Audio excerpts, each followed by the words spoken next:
Napraning sobra si Senador Lito Lapid.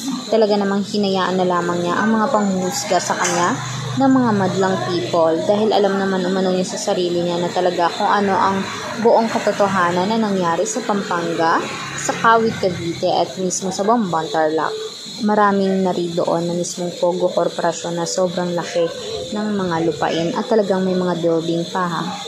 At inaamin din mismo ni Mayor Alice Go na nadulas kasi siya na minsan nang naghari ang kanyang ama.